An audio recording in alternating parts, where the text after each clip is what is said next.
Nailipat na ang labi ni Congressman Iggy Arroyo sa bahay ng kanyang asawang si Aleli sa La Vista sa Quezon City. Sa misa nag-alay ng kanta ang bunsong anak ng kongresista na si Alelu. Ang balita din ni Salima Refran.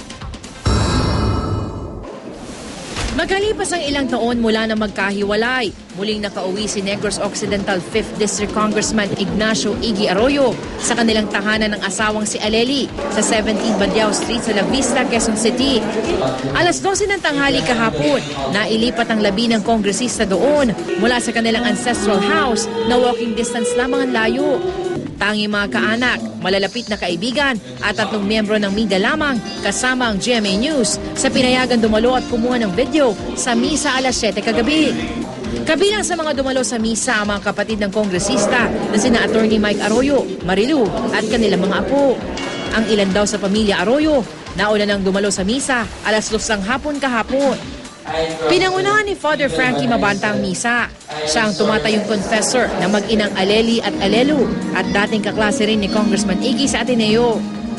Sa kalagitnaan ng misa, sinariwan ng bunsong anak ni Iggy na si Alelu ang mga magagandang alaala niya sa ama. Aside from being warm, he was also affectionate. He would always give me a big hug. He was always hugging or carrying me. Hinandugan din ni Alelu ng kantang Heaven ni Bryan Adams ang kanyang namayapang ama.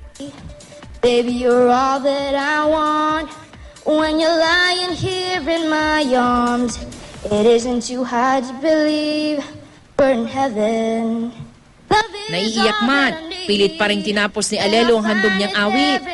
Hiling daw ng dalagita na kahit na sa huling pagkakataon, sa pamamagitan ng kanyang kanta, mapasaya niyang muli ang kanyang namayapang ama.